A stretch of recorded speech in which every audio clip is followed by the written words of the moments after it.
అంబేద్కర్ ఏమి కనుగొన్నాడని మీరు మన జీనియస్ అంబేద్కర్ అని అంటున్నారు?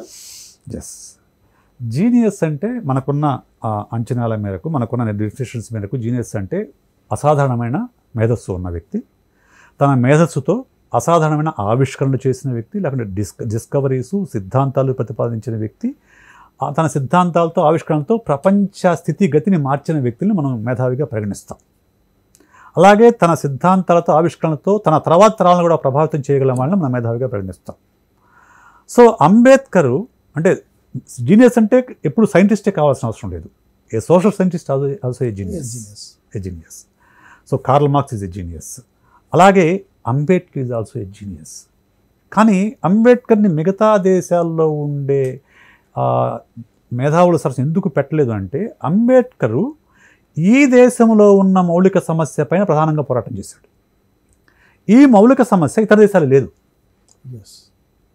ఈ మౌలికమైన సమస్య ఈ దేశం యొక్క అభివృద్ధికి అడ్డుపడేది కానివ్వండి, ఈ దేశం యొక్క మానవ ప్రగతికి అడ్డుపడేది కానివ్వండి, ఈ దేశం యొక్క హ్యూమన్ పొటెన్షియాలిటీకి అడ్డుపడేది కానివ్వండి, కులం.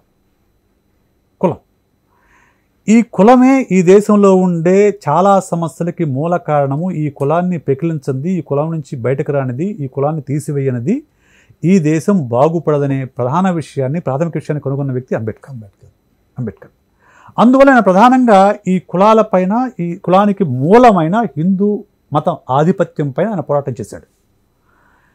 ఈ కాంటెక్స్టు వెస్టర్న్ కంట్రీస్ లేదు, ఎక్కడ క్యాస్ట్ అనేది వెస్టర్న్ కంట్రీస్ లేదు కాబట్టి వాళ్లకు ఇదేంటి దీని మీద ఫైట్ చేస్తున్నాడు అనే ఒక ఫీలింగ్లో ఉండిపోయారు వాళ్ళు కూడా. కానీ నిజానికి ఆయన చేసింది ఈ దేశానికి ప్రాథమికమైన మౌలికమైన సమస్య ఏదైతే ఉందో దాన్ని కనుక్కున్నాడు కాబట్టి.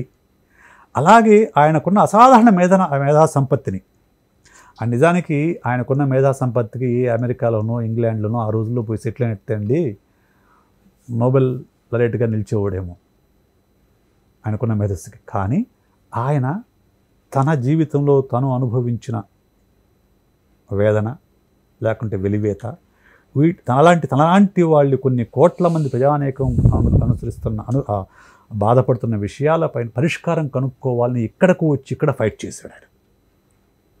కాబట్టి ఆయన్ని ఖచ్చితంగా మన జీనియస్ అని ఓన్ చేసుకోవాల్సిన అవసరం ఎంతవరకైనా ఉంది. అంబేద్కర్ వ్యక్తిత్వాన్ని ప్రభావితం చేసినటువంటి అంశాలు ఏమిటి? ఇక్కడ ప్రధానంగా ఎవరికైనా కానీ వ్యక్తిత్వం అనేది పుట్టుకతో ఏం రాదు. ఫస్ట్ పాయింట్, హెరిడిటరీ పరంగా కొన్ని లక్షణాలు వస్తాయి. అంటే కోపం లాంటివి, లేకుంటే కొన్ని టెంపర్మెంట్స్, ఇవి హెరిడిటరీ పరంగా వస్తాయి, మన తల్లిదండ్రుల నుంచి జన్యుపరంగా మనకు వస్తాయి. మిగతా బిహేవియర్ అంతా కూడా మనం చూసి నేర్చుకునేది. నేర్చుకుంటాం. ఈ చూసి నేర్చుకోవడంలో అక్కడ మనకు ఎదురైన అనుభవాలు, చిన్నప్పుడు బాల్యంలో మనం చూసిన జీవితము, మనకు ఎదురైన అనుభవాలు, అవి మన మీద చూపిన ప్రభావము, వీటి నుంచి వ్యక్తిత్వం అనేది పెరుగుతుంది.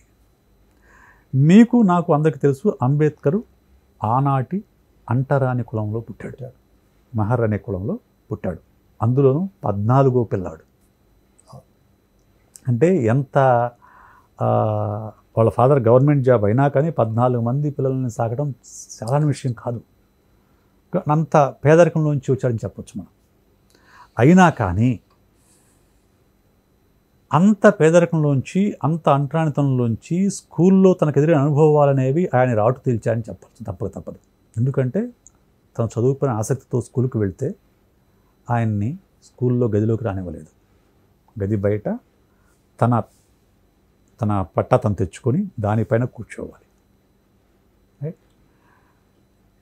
నీళ్లు తాగకూడదు, ప్యూన్ పోస్తేనే నీళ్లు, నో ప్యూన్ నో వాటర్ అంట. అందుకనే ప్యూన్ లేకపోతే తర్వాత వాటర్ తాగడానికి లేదా తనకి. అంటే ఇటువంటివన్నీ కూడా ఎస్పెషల్లీ బాల్యంలో జరిగిన సంఘటనలు అనేవి ఒక వ్యక్తి మనస్సు పైన, మనస్తత్వం పైన బలమైన ప్రభావాన్ని చూపిస్తాయి. అంబేద్కర్ విషయంలో జరిగింది. అలాగే తను ఒక ఊరికి ప్రయాణించే సందర్భంలో వాళ్ళ అన్న వాళ్ళతో కలిసి ఊరికి ప్రయాణించే సందర్భంలో ఆ బండివాడు డబ్బులు ఇచ్చినా కానీ ఆ బండివాడు వీళ్ళు మధ్యలో మహర్ కులానికి చెందిన వాళ్ళని తెలిసి బండి దిగిపోమంటాడు.